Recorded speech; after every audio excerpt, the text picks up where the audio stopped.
T and XP acknowledges the traditional owners of the land, the Turrbal and Yagara people, and we pay our respects to elders past and present.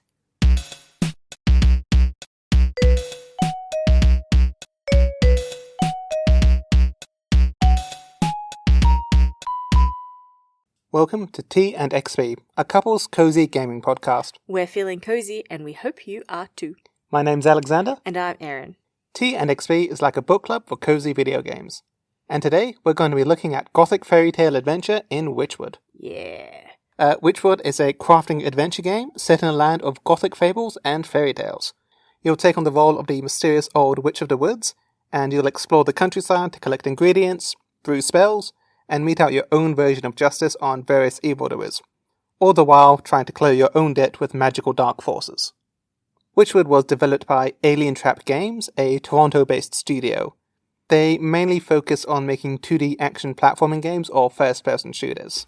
So, Gunhead, for instance, where you have a gun for a head, that didn't seem particularly cozy. Why not? Neither did Maxman Override. That didn't seem to be ticking a lot of cozy boxes. It's got the word maximum in it. Maybe they're cozy maxing. Maybe. No, they seem to be like energetic, high-action, high-octane games. So, Wytchwood looks to be a big departure from their usual action-oriented playstyle. Oh, that's cool. Yeah.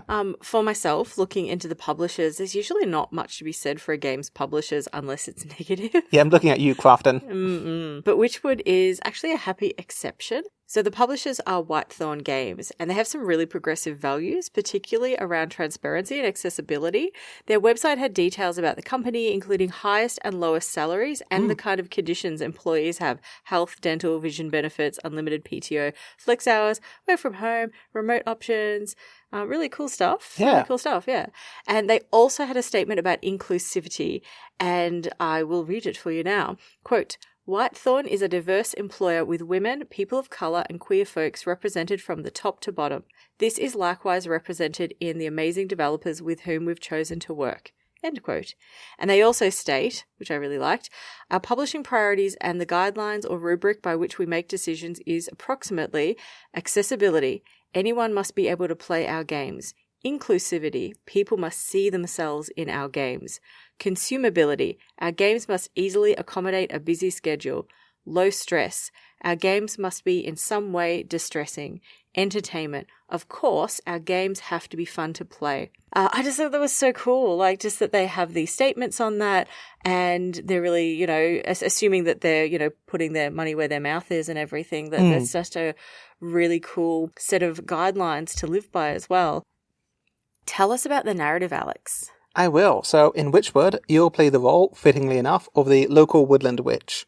You'll emerge from your hut to find an unwelcome visitor, a goat, or rather, the goat, has come to collect on its Faustian bargain.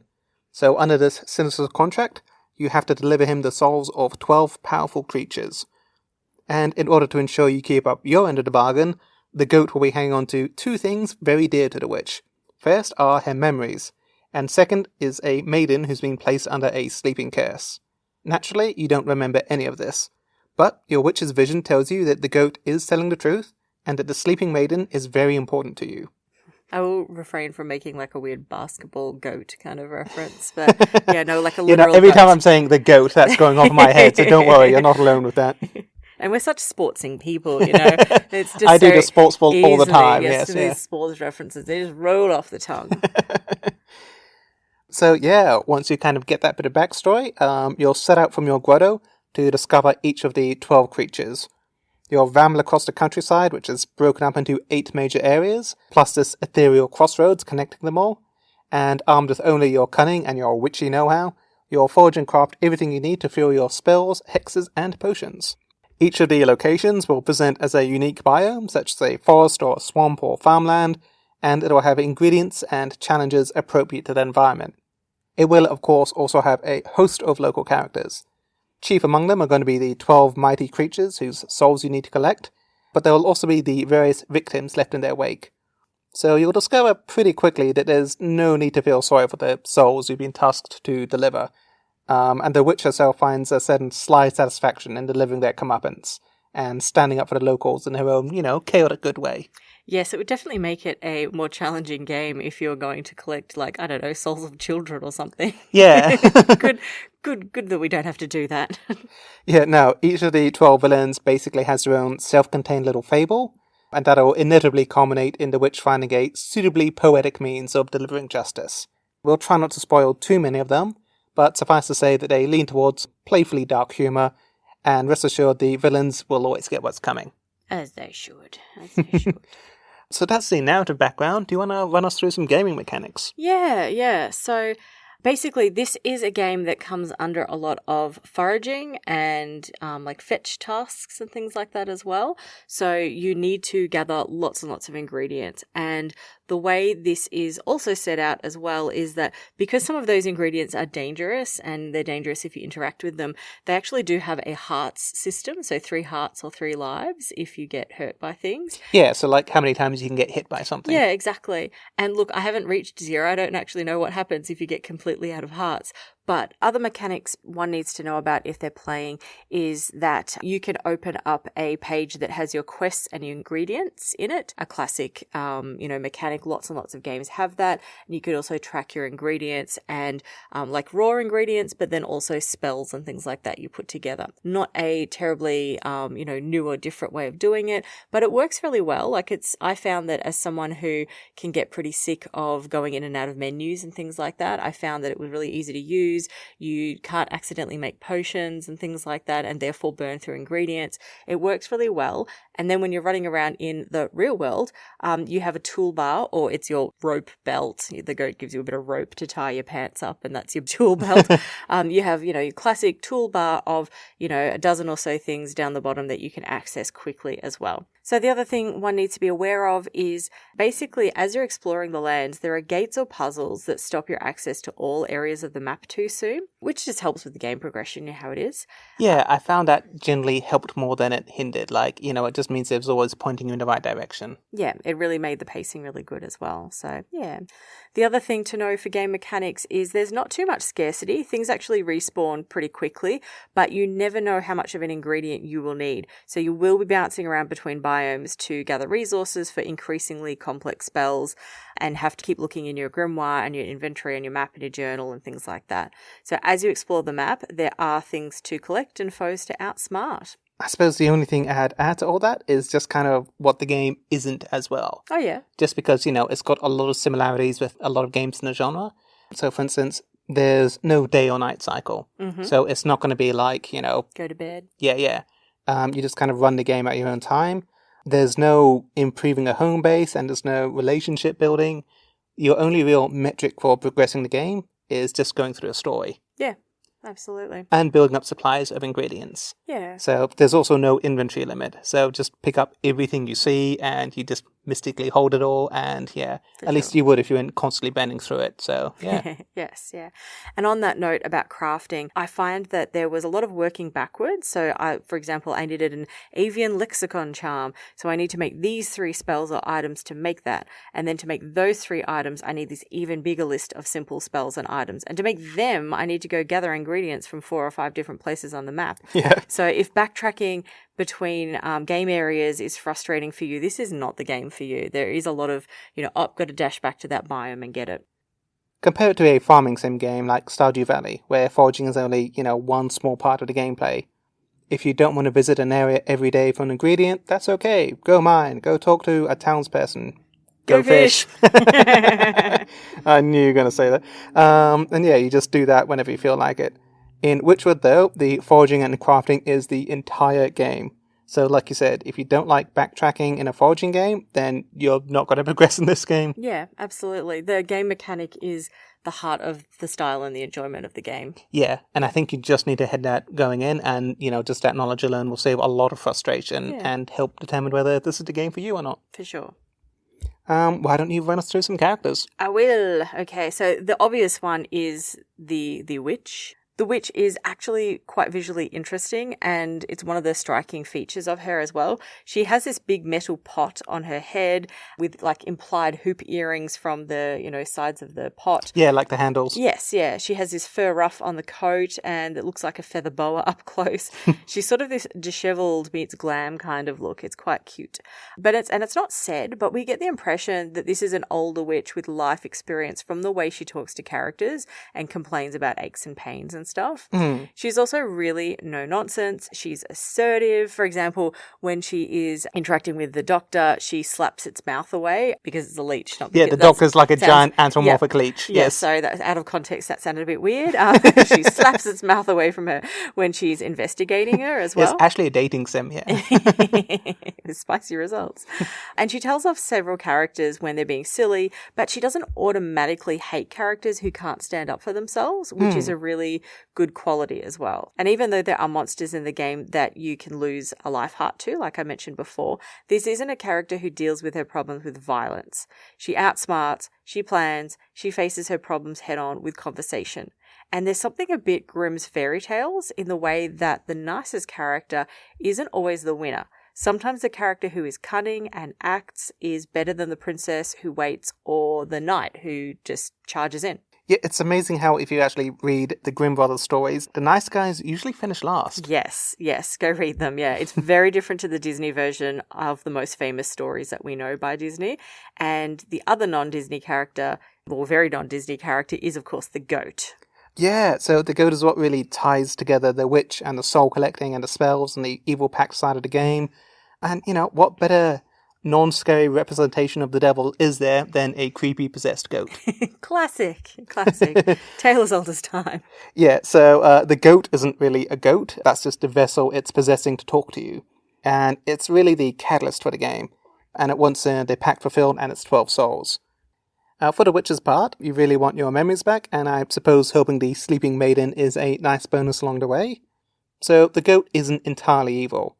Well, okay, he's the literal incarnation of evil, but look, just to use like some Dungeons and Dragons terminology, I'm going to nerd it up a bit. The goat is at least lawful evil, and sticks to the terms of their bargain.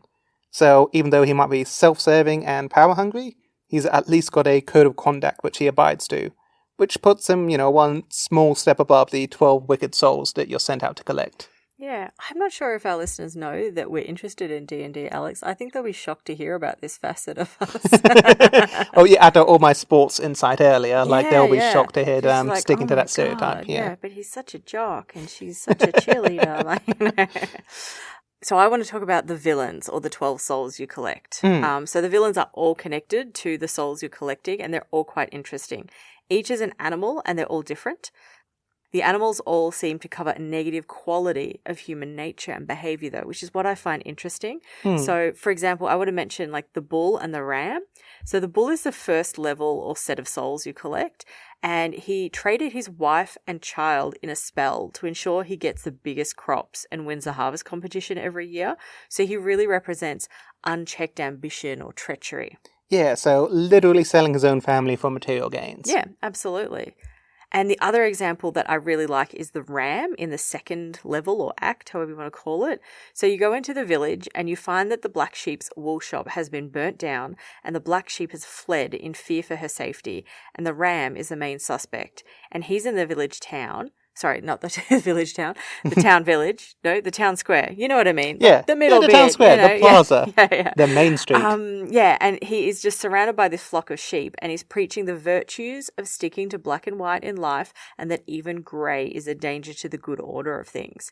His followers are in several biomes early on in the game, proselytizing for the way of the ram. And without getting into too many more details, you help his followers see that his exhortations for the joyless and narrow-minded ideas for what they really are, and you save the black sheep. So do you think it's a metaphor? Do it. Look, it might be, Alex. It might be. If only people had used concepts like black sheep and flock and sheep in ways that could help us understand what it could mean. I think sometimes, you'll never know what the author really kind of was trying to get at. Yeah, it's true. You just have to enjoy the ride. it does create a highlight for the witch's character. Like in this sea of sheep and docile villagers, she's the voice of reason and knows that helping out is the right thing to do, and has the guts to actually help. Yeah, yeah. As for the metaphor, much as I'm teasing it, the game's tone is all pretty tongue-in-cheek, and it's got a lot of dry wit, and the delivery kind of works. Yeah, I think so too. Do you want to talk about the art style? Because that's a huge highlight of this game. It is.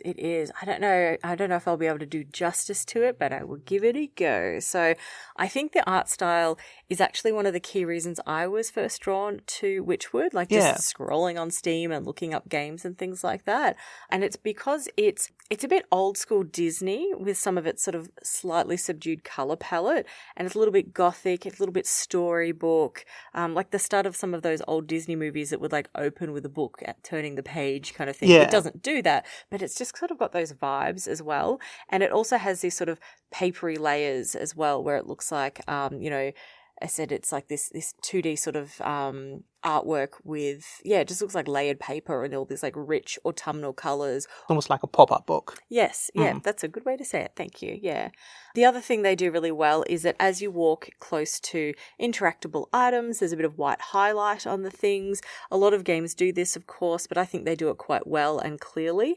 And you can make it even easier again if you use your witch's sight on them as well. It helps make it really quick and clear to see. Yeah, so that just highlights everything on the map so you know whether you can interact with it. And if you then cursor over it, it'll give you a little explanation on what you need to do to interact or defeat it. Yeah, exactly. For me, I think I really like the visuals because, as I said, colour palette, love it, totally beautiful. But it really strikes a really good balance between remaining cozy. Nothing is gory, even though there's things that go splat and there's things you hit with an axe and all that kind of stuff as well. But it always remains kind of storybook and a little bit cartoonish and everything. So even though you've got this dark, cozy vibes going on, I said it's a bit more moody looking. It is not as wholesome looking as other games that we've played. It's still very, very beautiful and very, very satisfying. And I think that's one of the big things that drew me to the game. Yeah, I try and describe it as, like you said, with the autumnal and the purple themes and whatnot. It's almost a little bit Halloween-y rather than like scary. Yeah. I know that it often ends up in lists of games to play around Halloween, particularly in the Northern Hemisphere, of course. Whereas for us, Halloween is spooky season, but also hot. So not quite the same vibe. So in the Southern Hemisphere, it's a great time to play it.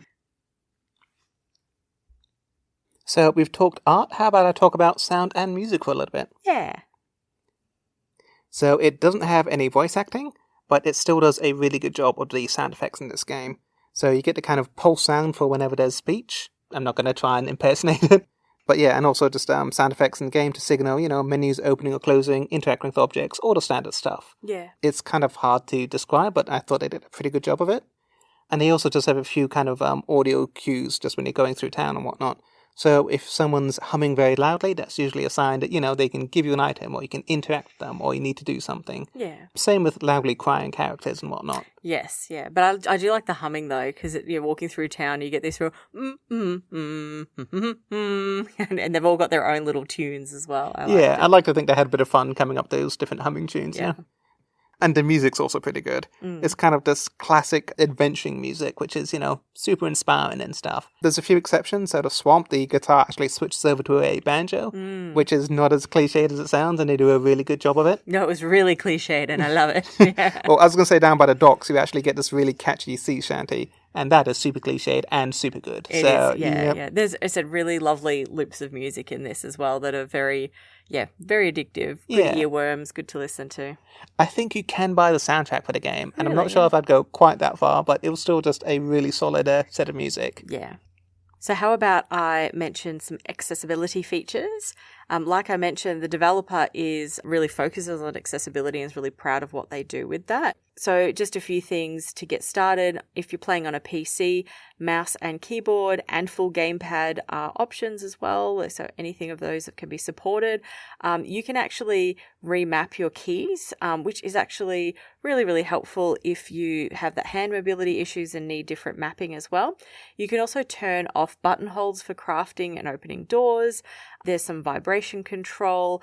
Yeah, there's also audio accessibility as well. You can separately adjust audio channels for the sound effects, music, volume, things like that. You can toggle dialogue sounds. There's also some visual accessibility. You can adjust a few scales. You can adjust some text and reading. And you can also adjust the dialogue of the text speed, which is important because this isn't a game with any voiceovers. So you need to be able to read it. So, yeah, you need to be able to read it at a pace that's comfortable for you. And here's the little statement from Whitethorn Games. We at Whitethorn Games have made it our mission to provide pleasant, cozy, and inclusive games for all players. Part of that mission includes making our games accessible to all players across a spectrum of lived experiences and preferences. To assist players in deciding if they can play or want to play our games, we've compiled a list of accessibility features and options for each of our titles. We're dedicated to providing as accessible a video game experience as we can, and we are constantly working to improve in that regard. This is pretty exciting. You know, Yeah. we haven't had any developers or publishers really address this to this extent and this explicitly and really feel that those values and that commitment to the underpinning values of why we would do an accessible game, you know, was there as well. So I don't know, I just thought that was really exciting to see someone going, hey, we're gonna wear our heart on our sleeve and tell you what we're all about. So some other games. If, like me, you want to bang on about a beautiful autumnal colour palette, I would recommend Night in the Woods, which was episode 4 for us in season 1, Beacon Pines, which we're yet to review, but maybe one day, and Cozy Grove. They all have a really lovely colour palettes in there as well. But the other one that I'd recommend, which I've mentioned again recently, is if you like that idea of the map exploration with gentle puzzles and gear upgrades built in, but way more peril and combat, Don't Starve. Yeah. Yeah. In terms of that foraging and collecting mechanic, I had 2 titles, but you've already mentioned Cozy Grove, so I won't go into that one again. The other one would be Bear and Breakfast. Yeah. Which, just aside from the fantastic pun for the name, is just, quite a similar kind of gameplay loop. Yeah. Lots of collecting and crafting. Yeah. When we talk about the ideas in this game, there's quite a few different ones. It's one that's on the surface. I remember the first time I played it, I was like, that was cute. And the more I thought about it, there's more threads to pick at as well. So, I mean, I guess that makes sense given the whole kind of, fables and fairy tales kind of idea is that, there's a lot there to unpack in a relatively simple message. Yeah. So I guess first off, if you need this kind of warning, this is a not vegan-friendly game. There's so many bugs and frog killing. Birds. Oh my God, there's like this snap when you get a bird in your trap that is terrifying every time. And Okay, just briefly with those snap traps. Yeah. Like, there's one bit where you need a red feather, I think it is. No, blue feather. And, I keep putting out traps, and then a squirrel runs into it before I can get the bird. And I killed so many squirrels so violently and so needlessly. You're the real monster. Yeah. But I think, I'm just mentioning it because, it does reflect, of course, that there's, a little bit of like that ambiguity of morality and actions in the game. So I just think that that's a warning that, if you don't like hurting the cartoon creatures and everything like that in the game, just so that people have a warning. I thought one of the big themes of the game was justice. And it's one of the 2 main reasons why the witch helps people. So she's fetching something in order to gain something she wants, or sometimes just to help people she sees wronged by others. And as I said, the game is really moved forward by her sense of justice. If she wasn't curious and helpful, then the game, the story would stagnate, of course. So Yeah, so at the start of the game, the witch is mostly doing it because she's got this contract to the goat. But she actually gets on board pretty quickly because she sees that these 12 villainous souls are, not doing right by people. And she wants to step in and defend them and just mete out justice and see them get their comeuppance. Yeah, well, this speaks to, I guess, the idea of it that we don't see too often in video games is an old lady as a main character. She's a bit cantankerous. We said before, we made the comparison to Grimm's fairy tales. She is not a traditional hero. She operates in a morally grey space. She manipulates and she schemes, and she does help others though as well. So in order to do so, she, does some morally grey stuff. And I think this reflects the idea that power, especially magical or authoritative of power can blur the line between right and wrong. She's always acting for the side of justice, but, you know, she kills a lot of frogs along the way. You know? And I think that her being this, you know, older lady as well really flies in the face of that video game trope of the young, naive, but clever protagonist setting out into the wider world for the first time, you know, which is done a lot. You know, Yeah. So many games start off with someone's first foray into the wide world, and I like that she's a bit more world weary. Yeah, I really liked her as a protagonist, not just because it was a change of pace, but again, just using the Dungeons and Dragons terminology, she was just a really good embodiment of that chaotic good character. Yeah, true. So she's past caring about rules or politeness or what other people think of her, but she's also got this strong sense of fairness and will take things into her own hands to mete out her own idea of justice. And I guess the idea of, and what initially drives her as well, is that idea of entering into a bargain with the goat as well. Yeah, so the goat was very clear about the cost of the bargain, and, you know, the goat always adheres to the terms of the contract. I think it's even stated somewhere that they didn't initiate any of these bargains, that people come to him in their time of needs. Classic crossroads demon. Exactly. It's got some big supernatural vibes to it, yeah. It's obviously still exploitative and amoral to profit off people's desperation like that, but it kind of reframes everything as a narrative, that it's about desperation and debt and having to get your hands dirty to earn a clean slate. So the story's not really about the goat, it's about the bargain. Ah, deep, man. Yeah. Yeah, and I think the other thing, to segue away from, you know, the witch and everything and the goat and everything as much, the other thing that really struck me in this game that I liked was the natural world. Even though it's very beautiful, it's also ugly and it's dark and it's a bit circle of life as well. And I thought that was an interesting part of it as well. Yeah, I think the graveyard and the swamps are probably the obvious example. Yeah. So they're depicted as places of, you know, death and decay. But as the witch, your job is to wade right in there and start digging up useful parts like mushrooms or ichor.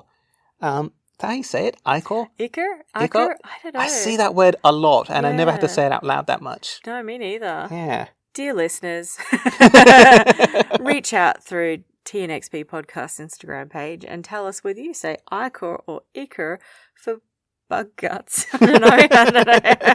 I'll just say bug guts from Bug now on. guts, Yeah. yeah. So, speaking of bug guts, the swamp in particular is not glamorous. No. It's a very common fantasy and video game biome, but, you know, credit to the developers in Wytchwood for how just noxious and gross they made it look. Yeah, it was so icky and you just didn't want to touch anything in there, and a lot of things like it can prickle you, it can sting you, it's going to eat you, it's going to throw something at you. It was well done. The highlight or low light, depending on how you want to look at it, is, you know, there's these shallow pools where there's rampant plant growth lifting these pickled cartoony corpses up from the water. Super gross. But there's also so many useful components in the swamp. So weirdly, you get this appreciation of the swamp. It's exactly what you're talking about. It's got death and decay as like this natural step in the circle of life. To wetna. Look, frankly, I think wetlands have just always been underappreciated for their critical role in ecological functions. Absolutely. And the game does it right. Yep. We love a mangrove here at TNXP. Do not get me started on mangroves, like we'll be here all night. What else? What else do you reckon? Okay, we've covered over quite a few themes. The last one I want to talk about is identity and memory. Mm-hmm. I won't delve into the ending because reclaiming their memories is itself a big spoiler moment, but I think we can discuss how it motivates the witch.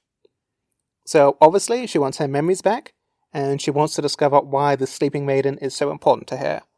So it's initially set out as her main motivation for helping out and obliging the goat with his contract.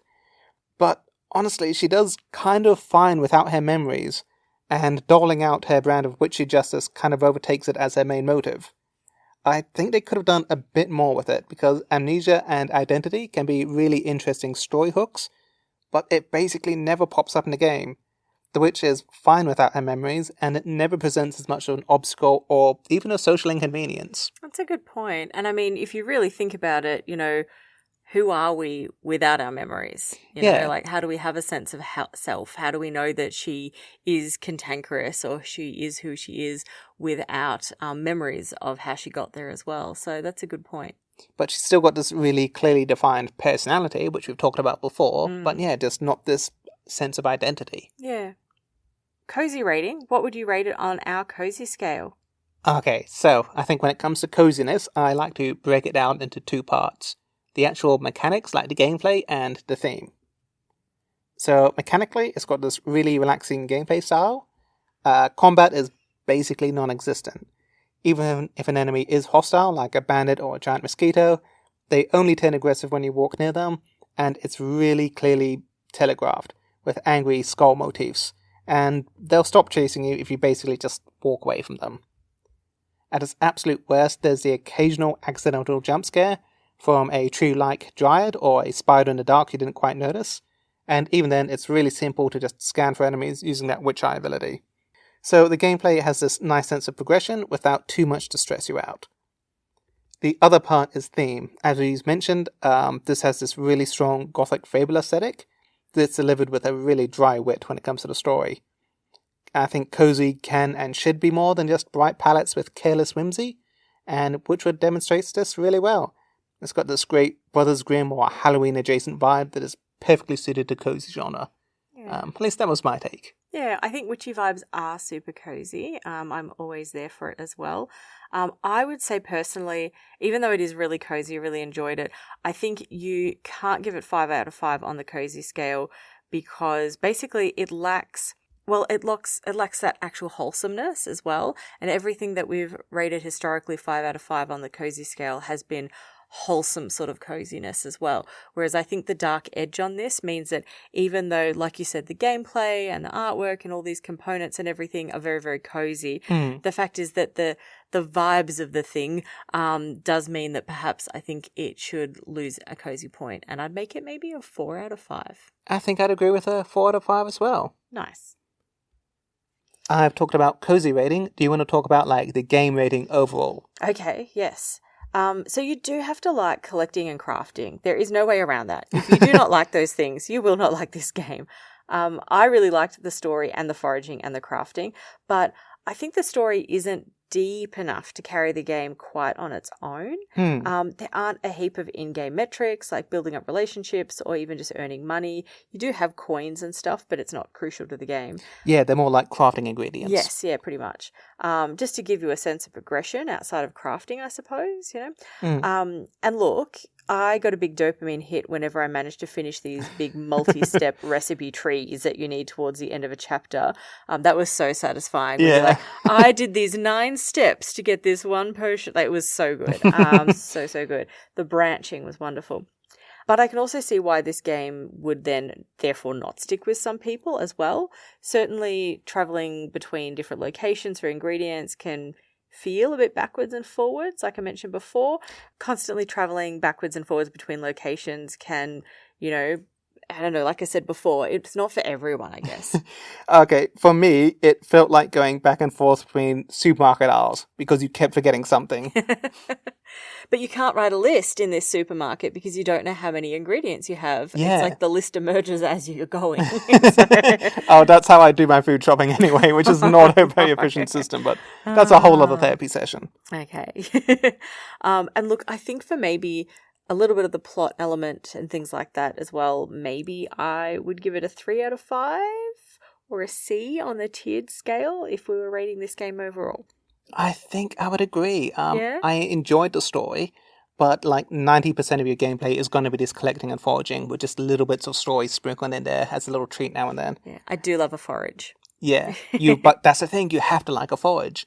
And because the whole game's set up for foraging and collecting, again, it's done that very neatly and very, it's a really slick interface and whatnot, but that's all there is to the game. Yeah. I did also think, again, without going into spoilers, I thought the ending was a bit abrupt. Okay. Yeah. See, I didn't mind it because of the satisfaction I got out of the game itself, but I do agree. I think that it sort of reflected the fact that the goat, like we said earlier, was this sort of just catalyst. And so because it had this sort of, here's a catalyst at the start to get things rolling, it therefore had a, here's a bow, let's tie it all off, I guess, right at the end. Yeah, because the game was about the contract and we fulfilled the contract and, there was Goodbye. there's one more plot point we won't go into, but the game finishes quite quickly, and it's fine as a story, but I can see why people are a bit dissatisfied with it. Yeah, some people like a really long denouement at the end of a game, though, as well, whereas, different strokes for different folks. Yeah, now, I agree with a 3 out of 5, or like you said, a C on the tier scale. Lovely. That's all we have for today. Thank you for listening to Tea and XP, a couple's cozy gaming podcast. We'd like to encourage you to follow our Instagram account, which you can find at Tea and XP Podcast. And if you like listening to us, then rating, reviewing, and following are really helpful in ensuring like-minded people find us. Join us next week for Tiny Bookshop, where you get to live out the fantasy of running away to the seaside and opening up a bookstore. Until then, stay cozy. Like doling out justice in your very own fairy tale.